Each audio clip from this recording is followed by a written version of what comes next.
Call to order the Gurnee Village Board regular meeting of February 20th, 2023. Roll call, please. O'Brien. Present. Balmus. Present. Thorstensen. Here. Woodside. Ross. Here. Garner. Here. 5 present, 1 absent. I'll stand with me for the Pledge of Allegiance.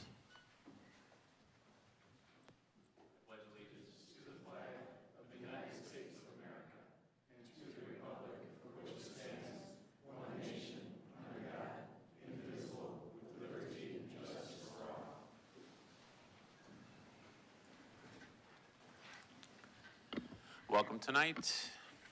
So we start off with the approval of the consent agenda. So moved. Second. Motion by Trustee Balmus, second by Trustee O'Brien. Roll call, please. O'Brien. Aye. Balmus. Aye. Thorstensen. Yes. Ross. Aye. Garner. Aye. 5 aye. Pat? Item number 1, approval of the minutes from the February 6, 2023 meeting. Item number 2, approval of ordinance 2023-10, approving an agreement between the Village of Gurnee and the Illinois Department of Transportation pertaining to intersection improvements and traffic signal upgrades at Route 120 and Oak Plain Road. Item number 3, approval of Information System Division's recommendation to renew a 36-month multi-site service order agreement with Comcast Business for coax internet and analog telephone services and 36-month Comcast Enterprise service order for Metro Ethernet services at a total cost of $153,801. Item number 4, approval of setting the following bid dates. A, March 27, 2003 for Oak Plain Road and North Waveland Avenue water main replacement projects. B, April 3, 2023 for 2023 street maintenance program. Item number 5, approval of payroll for period ending February 10, 2023 in the amount of $926,087.29. Item number 6, approval of bills for period ending February 20, 2023 in the amount of $1,339,387.93. Is there a motion to approve? Moved. Second. Motion by Trustee Garner, second by Trustee Ross. Roll call, please. O'Brien. Aye. Balmus. Aye. Thorstensen. Yes. Ross. Aye. Garner. Aye. 5 aye. Motion carries. One item that we want to address is that for the committee of the whole, there is not any business for that, so I need a motion to not have the committee of the So whole. moved. Second. Motion by Trustee Balmus, second by Trustee O'Brien. Roll call, please. O'Brien. Aye. Balmus. Aye. Thorstensen. Yes. Ross. Aye. Garner. Aye. 5 aye. Right, motion carries. And next item on the list, petitions and communications, is a presentation by the Gurnee Environmental Sustainability Committee, Gurnee, the Green Gurnee Award, bronze level, which is going to be awarded to Fast Lane Lube Masters. So, Morris, if you'd like to join me down here, and your wife, if she'd like.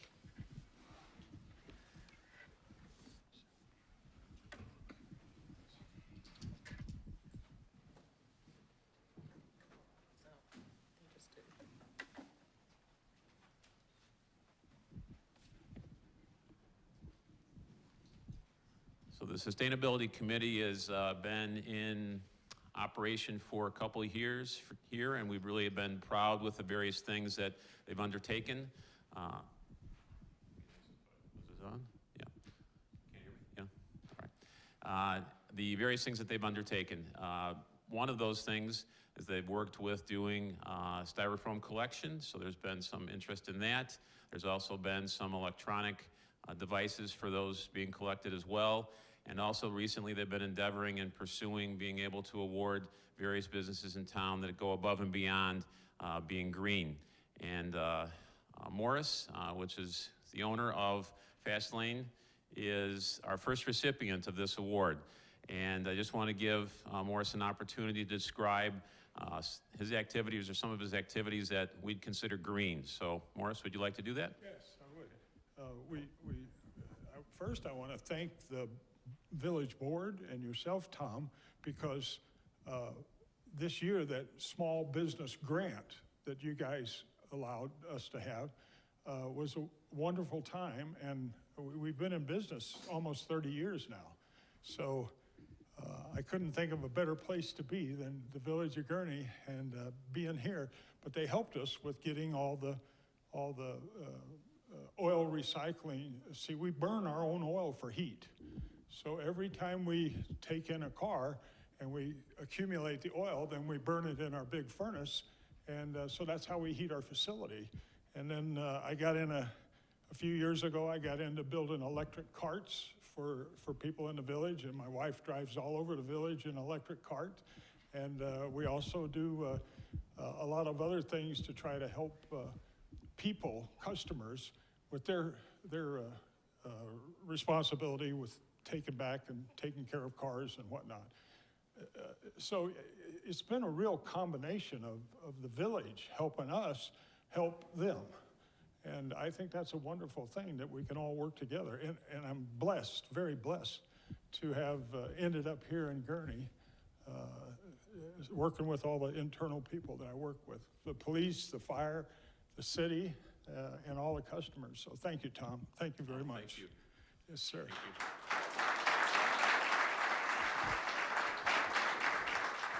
You want to have your wife come up for the picture, or Yeah, well, she didn't want to. she didn't want to? All right. Smart man, Morris. She's prettier than I am, though, Tom. Won't deny that, Morris. I think Yeah. you're absolutely right, so. We've been very fortunate. I feel very thankful. Thank you, Here you go. Tom. Thank you. This is going to go right in our lobby tomorrow, and I want to make sure everybody that comes in there sees this. And this is apparently what you, well, you can look at this as the same bronze award, and you can actually attach it to your Put it glass. in the window. Okay, good deal. That's for you. Well, thank you. Congratulations again, Thank you, Morris. Tom. Okay, thank you. Thank you, all of you.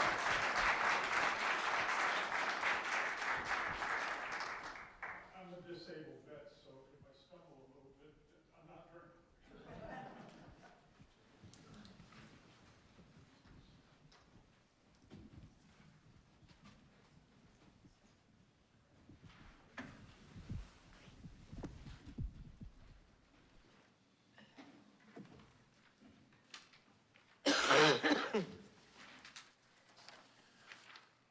So the next on the agenda is a presentation by the Gurnee Park District Executive Director, Susie Caravella and company, right, Susie? Is there more than one or just you? Just me speaking, but I do have company. Right, for the Gurnee Park District? Yeah, that's fine. So just what we do is we've been inviting our partners to come and tell us a little bit about themselves and what they've been up to, and hopefully we can spread that around the village even more. And the Park District is an awesome partner of ours. We just consider ourselves fortunate the way we are able to work together. It makes a big difference, I think, to the residents themselves that we're able to work together in terms of offering things to the neighborhoods and to people in town. So thank you very much, Gurnee Park District, for all that you do. And Susie, if you'd want to just tell us about yourself and about the Park District. All right. Well, thank you, Mayor, and good evening, everyone. Happy to be here today, and I really appreciate this opportunity to talk about the Park District, one of the things that I really love to do, as I've been with the Park District for quite some time now. And I want to thank the Mayor and Pat and the entire board for this opportunity. I know that you all are familiar with the Park District, but I don't know how familiar you are, so I'm going to go into it and give you a little insight into the Park District so you can get a better idea of what we do and what our operations look like. We are going to be 55 years old this year. We were established in 1968. Some of you probably remember that because it is younger than and some of us in the room. And the population that we serve is about 34,000. Our boundaries are very similar to the Village of Gurnee boundaries.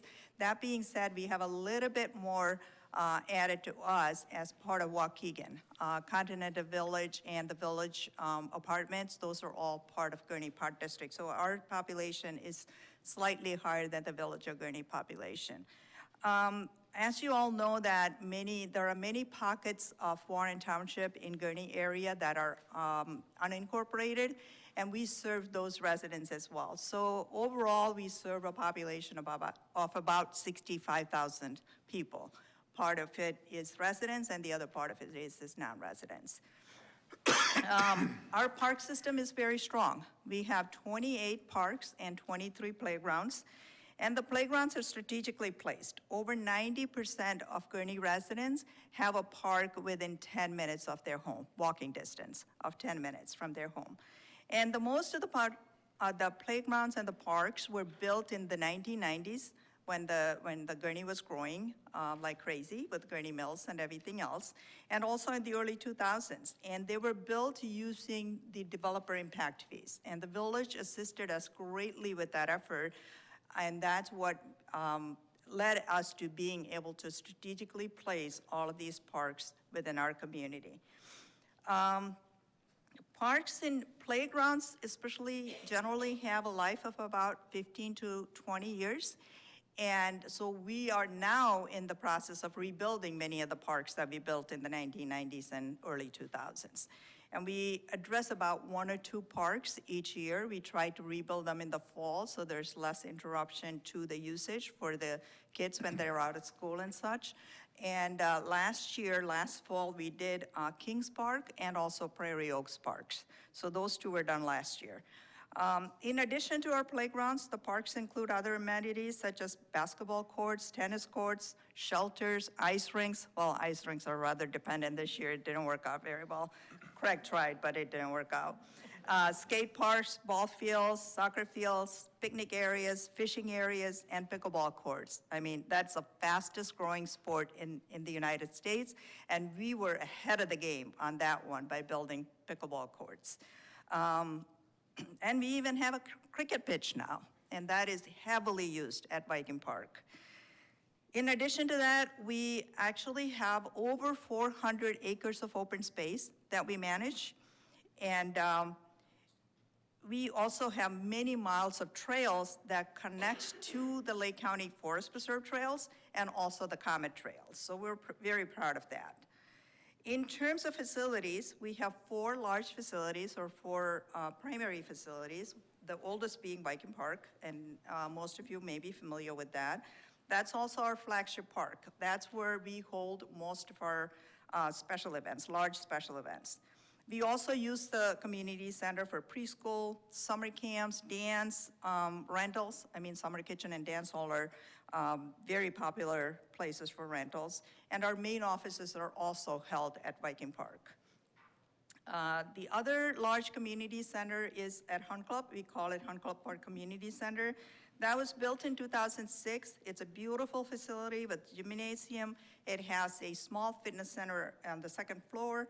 We have after-school programs, preschool, dance, and a variety of other programs being held from that facility, including a lot of programs for adults. Then we have the Aquatic Center, the Hunt Club Aquatic Center, that we built together, actually. That was a cooperative effort between the village and the Gurnee Park District, and the debt of that is paid off a couple of years ago, which of course helped both our budgets, and it continued to be a great asset for the community. When COVID hit, that was the 1 year that we shut it down. 2020, we did not open, but when we opened in 2021, I mean, it was well attended. People really was looking forward to that, and the attendance is greater now than it was even pre-COVID.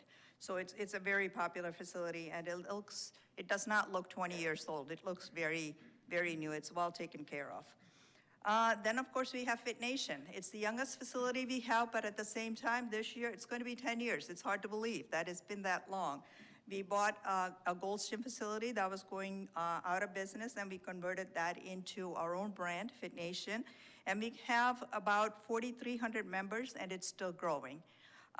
It got hit with COVID for sure, and what we are rebuilding very strong. Fit Nation is 100% funded by membership fees and also other revenue generated from the facility itself, including the capital and debt service. So no tax dollars are used to support that facility. We offer a wide range of recreation programs for our community. Athletics, in the area of athletics, we have soccer. We have about 4,400 participants each season, spring and fall. Basketball, t-ball, volleyball, pickleball, softball, cricket, and various other adults programs as well. We have a strong summer program that meets the needs of so many families where the kids want to, be engaged during the summer, and also the parents, working parents, need that. So we offer that, and we serve about 900 individual campers. It's about 2,000 camp registrations per summer. So it's a large, very strong program. Preschool, same thing. We offer it on both sides of town at Viking Park as well as Hunt Club. We have about 150 children in our preschool program.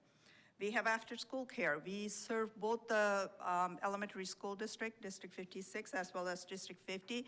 We have about 300 participants in that program as well.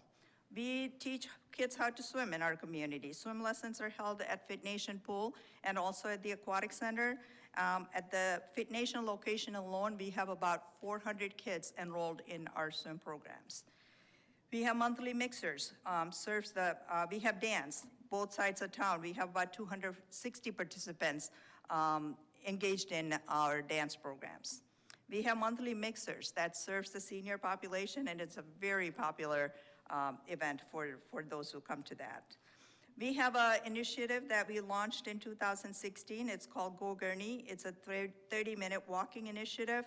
And I have to thank Quinn O'Brien. He helps tremendously with this program, and I couldn't thank Quinn enough for his support with this program. I mean, you've been leading it, and it's been working out wonderful. We have summer concerts. We have 4 each year, and this year we're gonna add 2 more. The village has offered to help us pay for 2 more concerts, so we'll have a total of 6 this year. And those are the type of events that the community very much appreciates, because it's a free event and anybody can come to that. We do a variety of special events, Frosty Fest, Trick or Treat Path, Fishing Derby, Holiday Lights, and of course our major community event, Gurnee Days. To give you an idea of our finances and also the size of the organization, we're at 16 million. I didn't do that.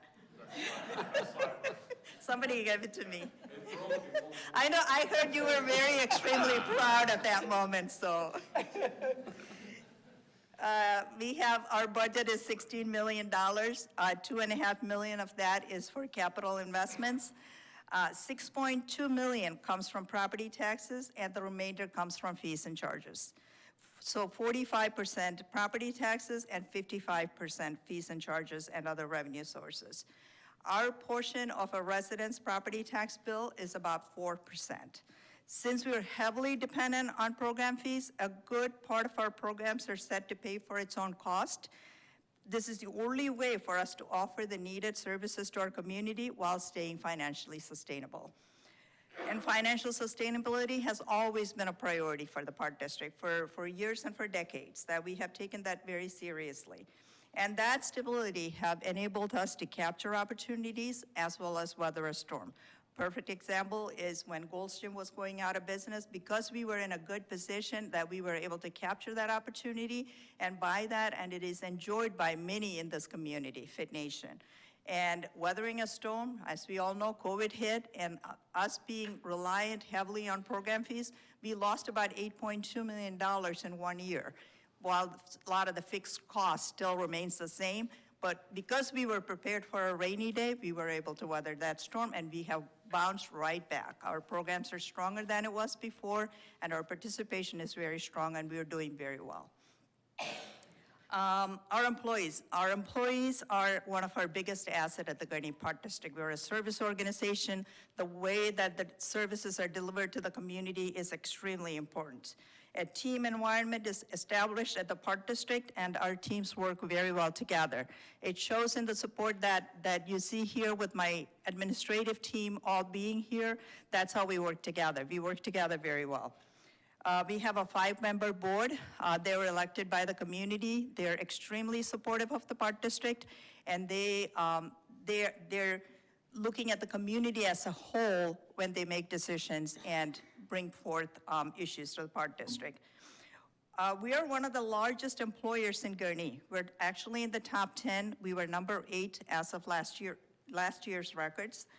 And we employ a total of 400 employees. Out of the 450 of them are full-time, So our majority of our employees are part-time. 90% of our employees are part-time. We have over 200 seasonal employees. Most of them are high school and college students, and the interesting thing is that kids come to us at the age of, let's say, 15 or 16, like a camp counselor or lifeguard, and they stay with us actually for the many years because they go to college, they come back every year, they work at the Park District. So oftentimes we get about 5 to 7 years out of them. And then when they go off, so many times they have reached out to us to say how much they appreciated the experience they had at the Gurnee Park District, because for most of them, it's their first job. And we create an environment that is really good for them to thrive and grow, and they really appreciate that opportunity. And speaking of, people coming back, we have had many people who actually come back to the Park District after their summer jobs years later, and then they actually thrive in even higher roles. And for example, Craig Ovens here, he joined the Gurnee Park District in the 1990s as a teenager, and he is now the Director of Parks and Planning at our organization, and we're very proud of that. And there are other stories like that we could tell. So the team that is here with me, I'm just going to introduce them real quick. We have Mike Spillman, Director of Business Services. He's been with the Park District over 10 years. We have Mike Wick, Director of Recreation. He's been with us more than 5 years. And Jennifer Gilbert, Director of Marketing and Public Relations. And of course, Craig Ovens.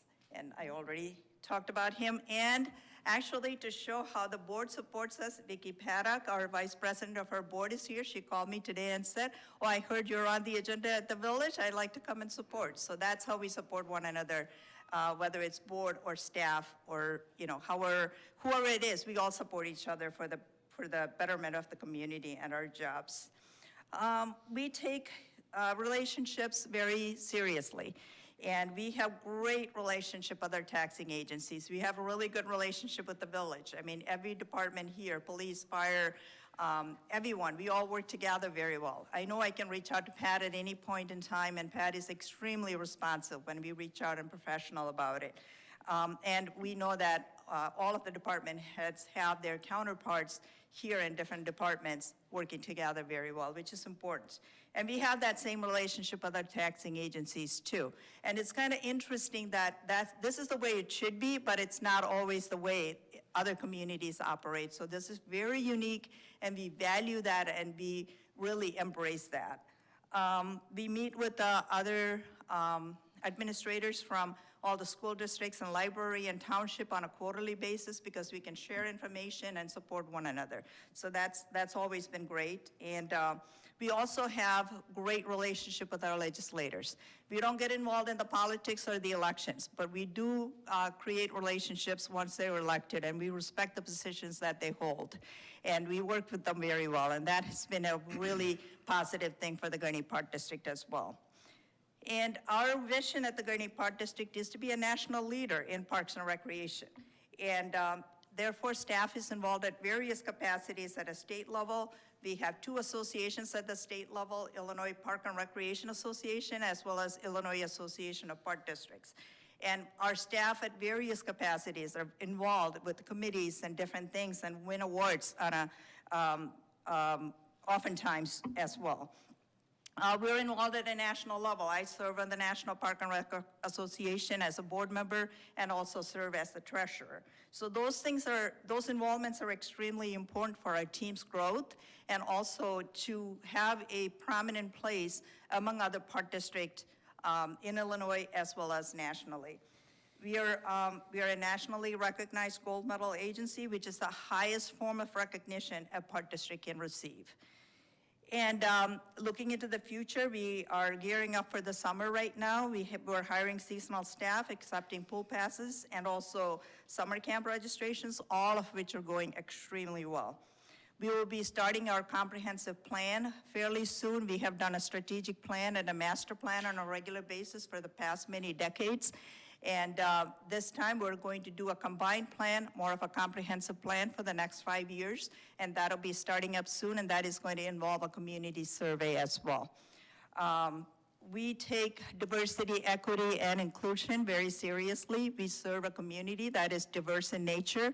So we want to make sure that we, as an organization, is inclusive of everyone. So we take that very seriously, and we have hired a consultant who is an expert on DEI efforts to create a plan and action, equity action plan for the Park District. So we are in the middle of preparing that. And we also provide a great deal of training in that area as well.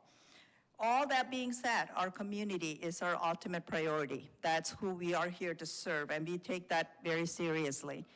And we have a great reputation within our community. We receive a lot of great feedback, positive feedback from our community, and residents in general are pleased with the value that we provide for their tax dollars. So on behalf of the Gurnee Park District, I want to thank the board for giving me this opportunity to talk about the Park District. And the time that you have given me is greatly appreciated. Thank you very much, and if you have any questions, I'm happy to answer. Thank you. Thanks, Susie. Any questions or comments to my right? Trustee O'Brien? I'm honored. Thank you so much just for mentioning me. It really is my Absolutely. privilege. Thank you. Trustee Thorstensen? Well, I've grown up, and my family's grown up with the Gurnee Park District, so I'm just thrilled to see you flourishing. I feel like I'm probably involved or participating in nearly everything that you've shown us, but I'm also always trying to recruit new members. And my 3-year-old grandchild loves Betty Russell Park. She calls it Gaga's Park, you know, if you wanted to give it a shortcut. And then, of course, Hunt Club Park Aquatic Center is Gaga's Pool. So just want to let you know that those are the 2 newest favorites from the Thorstensen family. That's awesome. Well, let her know how much you were involved with that, getting that pool done, so. As long as she gets down the slides, she's happy. That's right. Someday she'll understand. Trustee Ross? No. Just thank you for everything you do and for your team. Thank you. To my left? I find it to be a very great, a great park district. My kids have played there for years, and we've had a great time. I found the parks clean and orderly, and it's just been great. Keep it up. Thank you. Thank you. Did it? Ditto, I guess. All right. Sorry. So thanks again, Susie. I really All right. appreciate it. Thanks for taking the time to educate us. I think you're right that all the facts and details, I think some of the things are lost on us in terms of how much money you generate from your user fees that really do support the Park District. It's not just tax dollar run. So I think some of those facts are lost on us, but I think we can all see that they're beautiful parks and they mean a lot to the village of Gurnee. That's why people want to live here. So thank you very much to the Park District and for all that you do. And thank you, Susie. All right. Thank you very much.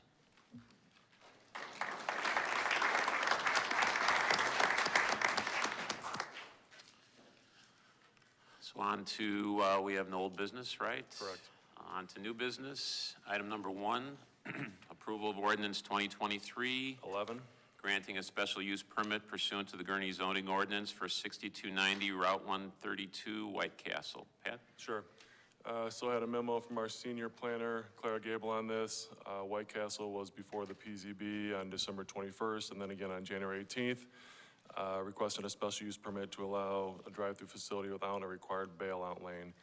They're looking to expand their drive-through operations by adding a second ordering station. And along with this ordering station, hope to improve the traffic flow on the site. The existing drive-through doesn't allow for the required 10-foot bailout lane, since there's only 5 feet of space to locate it. So they're looking for the special use permit to relieve them of that requirement. Similar requests have come before the village board in the past, including Raising Cane's, Trio Car Wash, Duncan on Grand over here, and then Tsunami Car Wash. Each show that they're able to accommodate the bailout lane. The village board understood and granted that relief. Following some discussion with the PZB and staff, they removed a total of 7 parking spaces to allow cars to queue without blocking the drive aisle.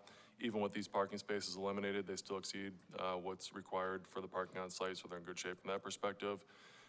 PZB, with those changes, viewed it as positive and is forwarding a unanimous favorable recommendation to the village board. Is there a motion to approve? So moved. Motion by trustee Thorstensen, Greg Garner. Garner for second. Any discussion? No? Roll call, please. O'Brien. Aye. Thomas. Aye. Thorstenson. Yes. Ross. Aye. Garner. Aye. 5-0. Motion carries. Item number 2, approval of ordinance 2023, 12. authorizing execution of a professional services agreement with Baxter and Woodman, Inc. for consulting services for water system optimization and SCADA services. Pat? Sure. So I had a memo from our Public Works Director, Heather Glan. Our SCADA system, which stands for Supervisory Control and Data Acquisition, is basically what runs our water system, comprised of numerous hardware and software components to monitor the utility system and control it. The original system was installed in the 90s, and obviously we've had a lot of changes and expansion since the 90s. So while we've been updating the system along the way, have never gone back and really taken a holistic view of the system and its components. Also, a lot of the components have reached end of life, so before we go and just start replacing components as needed, we want to take a look at the entire system, factor in those improvements and expansion that we've made with new pressure zones, the new delivery structure on a Bittersweet, the new water tower, et cetera. So issued an RFQ requesting firms that were capable to do this work to reach out to us. Got a couple proposals back after running through those proposals. Baxter and Woodman rose to the top of the list, very familiar with our system. Their sister company, Concentric, works with us to tweak our SCADA system along the way. So again, know the ins and outs of our system. Money in this year's budget for this work, the Baxter and Woodman proposal came back at $135,000. This includes water system modeling, operational evaluation of pressures, fire flows and storage capacity, system master planning, and then recommendations for just general improvements to the SCADA system. So staff, based on our experience with Baxter and Woodman and what they bring to the table and the contract price, is recommending to contract with them for this work. Is there a motion to approve? So moved. Second. Motion by trustee Balmas, second by trustee Ross. Roll call, please. O'Brien. Aye. Thomas. Aye. Thorstenson. Yes. Ross. Aye. Garner. So move. 5-0. Oh, yes. Wrong answer. Motion carries. Item number 3, approval of ordinance 2023, 13. amending ordinance 2021-63, approving a small business capital investment grant program. Pat? Sure. So Jody Luca, our management analyst, was before the village board at the January committee of the whole to talk about some tweaks to the small business capital investment grant program. You recall, program has been successful. It's kind of slowed down a little bit, so staff looked at ways to get that going again to increase investment in the community. Got about $180,000 left. What was presented before the board on the 30th was take half of the funds and have that available for, or $80,000 of the funds, have that available for participating businesses that have already applied to let them reapply. So this was not allowed before, to reapply for new projects one additional time. Then takes the other $100,000 and split that into 2 larger grants for investments that are over $100,000. Also going to expand it to hotels based on the new hotel licensing requirement that the village board approved earlier in the year, and then limit eligible applicants to those that aren't receiving any other form of governmental support. So those are the 4 changes that were recommended on the 30th. Since the program was originally approved via ordinance, we wanted to make sure that we amended it via ordinance again, just to memorialize that and be able to track it from staff's perspective. Any discussion?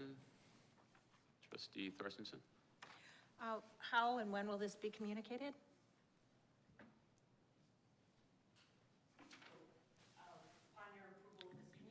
Tomorrow is to start working on the press releases and communication out. Technically, everything on the website's ready to go. So once we have your go-ahead, it's all ready. Great, and that includes a company that's coming back a second time. It'll be communicated tomorrow? Yeah, so I have letters ready to go to be mailed out to all of the previous recipients of the grant program, so they will be notified that they're eligible to reapply for the grant. And thank you, Morris, for your participation in the grant. Terrific, thank you. Any other questions or comments? Is there a motion? So moved. Second. Motion by trustee O'Brien, second by trustee Garner. Roll call, please. O'Brien. Aye. Thomas. Aye. Thorstenson. Yes. Ross. Aye. Garner. Aye. 5-0. Motion carries. Item number 4, approval of police department request to purchase 3 2023 Chevrolet Tahoe four-wheel drive Tahoe PPV police interceptors from Carl Emergency Vehicles at a cost of $128,247.60. Police department units 143, 149, and 170. Pat? Sure. So the next two items on the agenda are somewhat related. Typically, vehicle purchases take place right after we approve the budget. Unfortunately, the state wasn't able to secure Tahoes this year, which is usually the organization that we work through to purchase them. So Fleet Administrator got busy to try to find another source. After months of looking, he found Carl Emergency Vehicles, which is located in Des Moines, Iowa. Reached out to them. They were able to secure Tahoes for us. Hopefully, pending village board approval, have those to the middle of next month. Replace the vehicles based off a vehicle replacement score that comes out of our computerized fleet analysis system. Typically, vehicles over 28 are condition 4, which suggests immediate consideration for replacement. These 3 units are 2016 and 17 model years, and their vehicle replacement scores are between 52 and 60. So when you look at the engine hours on them, each one has about 14,000. So if you translate this into miles, each one of these units, if it was driven like we drive our passenger cars, would have about 460,000 miles on them. So while the police department works to reduce the engine hours with the equipment that's in there and the amount of time they're on the road, that is tough to do. So, as the vehicles were in the budget for replacement, and like I said, usually this is something we do in April, not in February, so a little bit of a late start on these. Any discussion? Oh, motion? Motion by trustee Thorstensen? Second. Second by trustee O'Brien. Any discussion? Roll call, please. O'Brien. Aye. Thomas. Aye. Thorstensen. Yes. Ross. Aye. Garner. Aye. 5-0. Motion carries. Item number 5, approval of request from Police Department to waive bidding requirements and award outfitting of 3 patrol vehicles, 2 community service officer trucks, and 1 evidence technician vehicle to Ultra Strobe Communications at a cost of $80,802.20. Police Department units 143, 149, 153, 170, 171, and 172. Pat? Sure. So similar to the plow trucks, we have a preferred vendor when it comes to outfitting the police vehicles. Ultra Strobe Communications, been using them for the last 4 years. Been very happy with the equipment and the services they provide. Also like the Public Works vehicles, using one vendor helps increase accountability and consistency of installation. So these vehicles, you've got the 3 Tahoes that we just approved. There's also 2 CSO vehicles that have been purchased that need to be upfitted, and then 1 evidence technician vehicle. The price per Tahoe is a little over $15,000. Evidence tech vehicle has all the same equipment as the Tahoes, but also has a secured evidence storage vault in the back. So that vehicle is $17,200. And then the CSO vehicles, not as much equipment on those. Those are $8,200 a piece. So total cost for all of them, $80,802.20. And again, appropriate funding was included in the budget. And similar to the purchase of the vehicles, this is typically something that we're talking about in April. Any discussion? Make a motion to approve. Motion by trustee Balmas, second by trustee Garner. Roll call, please. O'Brien. Aye. Balmas. Aye. Thorstensen. Yes. Ross. Aye. Garner. Aye. 5-0. Motion carries. Item number 6, approval of request from Fire Department to award Fire Station 1 bunk room and front office update bid packages and allowances totaling $333,778 to the following low bidders. Contractor supervision, Camosi Construction, $33,254. Miscellaneous specialties, Camosi Construction, $2,410. Demolition, Camosi Construction, $8,358. Masonry, Camosi Construction, $3,700. Rough carpentry, Camosi Construction, $1,250. Finished carpentry, Camosi Construction, $1,550. Installed doors, frames, hardware, Camosi Construction, $9,000. Caulking and sealants, Camosi Construction, $714. Doors, frames, and hardwares, LaForce Hardware, $15,200. Acoustical ceiling, Pastorini Decorating, $10,162. Floor coverings, Escalis American Floor Show, $15,600. Paint and wall covering, Midwest Decorating, $12,160. Fire protection, U.S. Alliance Fire Protection, $14,325. HVAC, McDonough Mechanical, $54,200. And electrical, MK Industries, $66,000. Allowance for metal studs, drywall, EPDM, roofing, sheet metal, structural steel, general conditions, miscellaneous conditions, insurance fees, contingency and bond premiums, $91,714. Chief Kavanaugh is going to give us a quick review of this project. Chief Kavanaugh, I'd like to blame you for having me read all those things, but go right ahead. I should have had you do it. In my initial memo, I had it listed under one. Pat said you would like them itemized, so. So most of you have had the opportunity to tour Station 1 over the years. The building was initially constructed in 1979, opened in 1980. The bunk room, we'll start with that, has never had any sort of upgrade in there, except for the small cosmetic carpet. It literally is a cinder block rectangle, open air. It really worked over the years. However, once we faced COVID, we realized having all of our personnel sleeping in open air space with a single air conditioner in return really wasn't a great idea.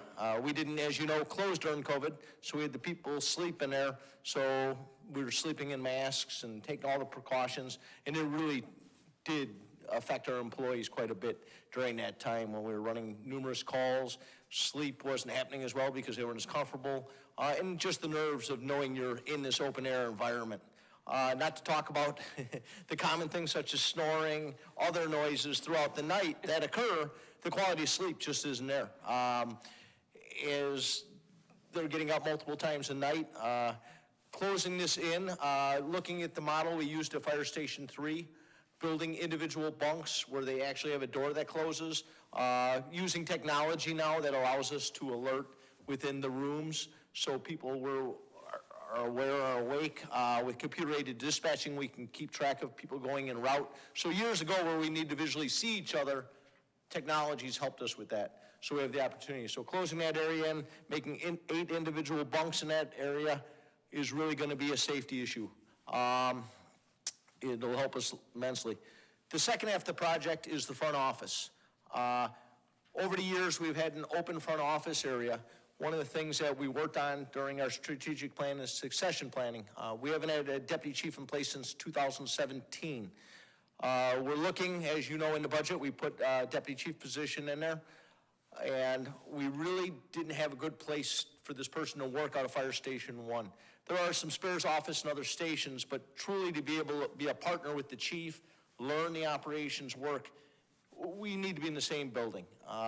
So we looked at closing in the open area, making this into an office. The other opportunity we took here, the HVA systems, the rooftop units are all 21 years old now.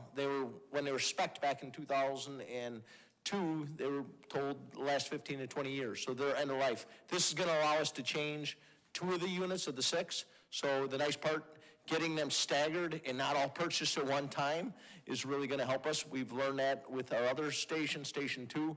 When we put all the residential units in there at the same time, we started losing all the furnaces within a year each other. This allows us to spread things over time. So this project's gonna allow us to get 2 of those units changed out during it. It'll bring that front office and just the main entry area a little more up to date, look a little nicer in there. But overall, the building, the structure of the building, it's a cinder block building. It's built, as we know, when we built Station 3, you can't build this quality. So it makes great sense just to make these interior refinishes because the building's not going anywhere. It's strong and solid, so. Any questions? Any questions to my right, to my left? No? Is there a motion? Moved. Second. Motion by trustee Garner, second by trustee O'Brien. Roll call, please. O'Brien. Aye. Thomas. Aye. Thorstensen. Yes. Ross. Aye. Garner. Aye. 5-5. Motion carries. Here you go, chief. Get to work, right? There you go. Last item on the list is a public comment. Anybody that would like to speak, if you'd like to step up to the microphone and state your name.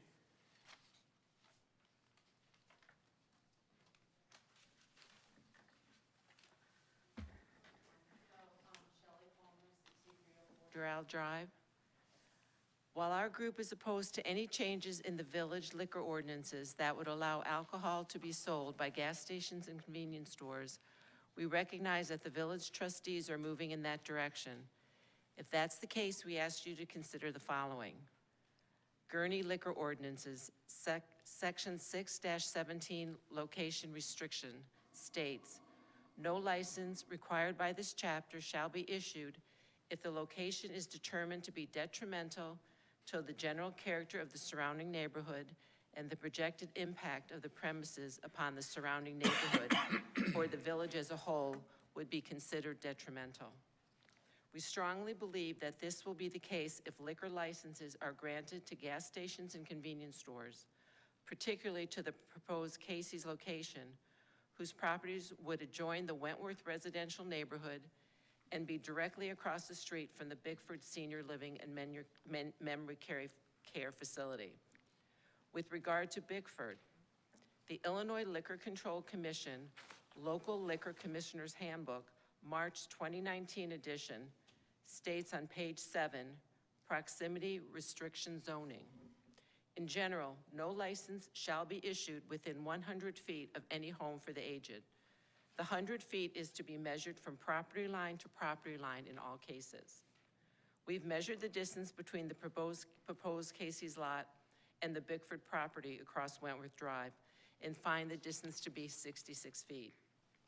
While this handbook goes on to say this restriction does not apply to restaurants, hotels offering restaurant services, or regularly organized clubs or food shops, and other such places where the sale of alcoholic liquor is not the primary business. It also says the local authority, in this case the Village Board of Trustees, may impose reasonable regulations and restrictions as the public good and convenience may require upon the issuance of and operations under local licenses consistent with state law. And by utilizing this handbook, local liquor commissioners can promote local economy and ensure a safer community. We ask the mayor as liquor commissioner and the trustees consider both community safety and the promotion of the local economy when considering any changes to the current liquor ordinances. Specifically, if such an ordinance is drafted, we urge that it include language prohibiting sale of alcohol from locations directly adjoining or adjacent to residential communities and within 100 feet of homes for the aged, churches, hospital, healthcare facilities, K-12 schools, and daycare preschool facilities. We believe that such wording will still allow all but one current gas station to apply for any new liquor license, and that this will embody the spirit of the current state law and village ordinances while helping to uphold both the safety and character of surrounding neighborhoods. Thank you. Thank you.